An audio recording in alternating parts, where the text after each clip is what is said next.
Assalamu alaikum warahmatullahi wabarakatuh. Dear students, today's our class is for 6th. The topic I have chosen for you is grammar. Do you know what's meant by grammar? Let's speak in Kashmiri, our mother tongue, so you can understand well. Grammar چھُ گوٚبرِو روٗلن ہُنٛد اکھ سُہ set یِمو سۭتۍ کانٛہہ language پرنہٕ یِوان یا لیکھنہٕ یِوان چھِ تہٕ ڈِفاین کِتھ کٔنۍ کرو أسۍ یہِ grammar. The science or technique of speaking or writing correct language is known as grammar. اَمہِ پتہٕ چھِ یِوان اَتھ منٛز لیٹر گوٚو اے پٮ۪ٹھ گژھان شروٗع ABCD یِمن alphabet تہِ چھِ وَنان letter. All alphabet are called letters as A, capital B, capital C, D, E, F, G, H up to Z, or small letters or small alphabet A, B, C, D, E, F, G, H, I, J, K, L up to Z. तो इसके बाद आता है word. A group of letters which possess some meaning as apple, bat, comb, desk, eye, well, go, and the fan, etc. یِم word گوٚو گوٚبرِو تِم Lateran ہُنٛد اکھ گروپ اکھ یِم کانٛہہ میٖنِنٛگ آسن پوزیس کران یا یِمن کانٛہہ میٖنِنٛگ آسہِ نیران تتھ وَنو أسۍ word. Sentence.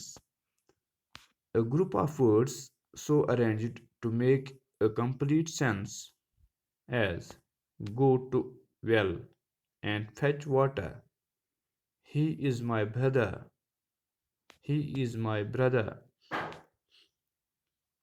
Sentence go gobrio wordن ہُنٛد اکھ گروپ اکھ یتھ کانٛہہ یُس کانٛہہ میٖنِنٛگ آسہِ دِوان یا کمپلیٖٹ سینس آسہِ دِوان تہٕ تتھ چھِ وَنان سینٹینس. سپوز اکھ سینٹینس مےٚ لیوٗکھمُت go to well and fetch water. He is my brother. بیاکھ سینٹینس لیوٗکھمُت مےٚ اَمہِ پتہٕ چھُ گوٚبرِو شروٗع گژھان noun. Noun کیٛاہ گوٚو noun ہسا گوٚو کانٛہہ تہِ ناو.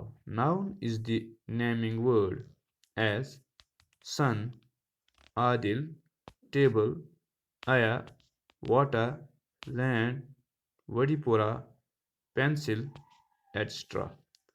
یِم word یُس مطلب noun ہسا گوٚو کانٛہہ تہِ word یُس أسۍ ناوٕ رٔنگۍ اِستعمال کرو.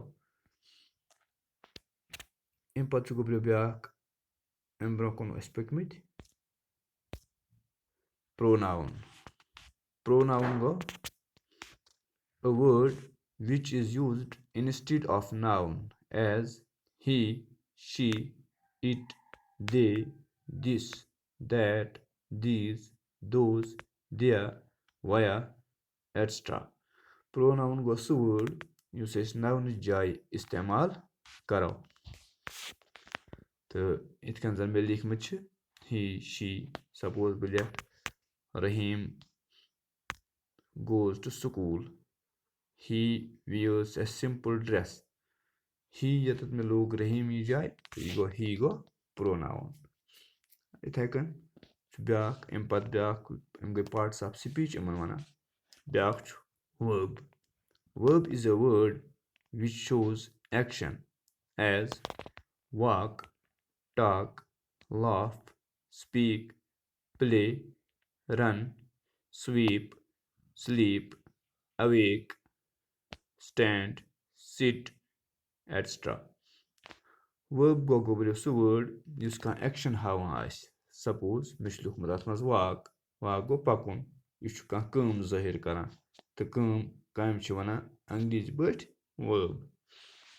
اَمہِ پتہٕ گوٚو adjective. Adjective is a word that describes or signifies the nature or quality of noun or pronoun.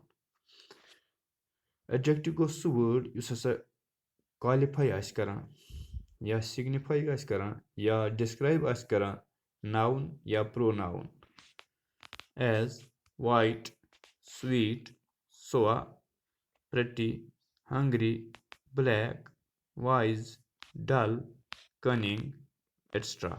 یِتھ کٔنۍ زَن یِم وٲڈ مےٚ لیکھمٕتۍ چھِ white یہِ چھُ کانٛہہ رنٛگ ظٲہِر کران sweet یہِ چھُ مَزٕ ظٲہِر کران میوٗٹھ چھا ٹیوٚٹھ چھا وغیرہ sour گوٚو ژوٚک یہِ چھُ ٹیسٹ ظٲہِر کران pretty یہِ چھُ خوٗبصوٗرتی ظٲہِر کران pretty یہِ چھا کُن مطلب رنٛگ یہِ کیُتھ چھُ خۄشوُن چھا کِنہٕ کھروُن چھُ تہٕ یِتھَے کٔنۍ چھُ اَمہِ پَتہٕ بیٛاکھ adverb.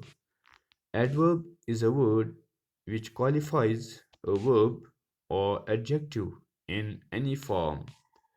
Adverb گوٚو سُہ word یُس ہسا qualify آسہِ کران یُس ہسا خصوٗصیت آسہِ ظٲہِر کران کَمِچ verbٕچ یا adjectiveٕچ as when, since, already, yet, here, there, inside, slowly, nicely, badly, once, twice, etc.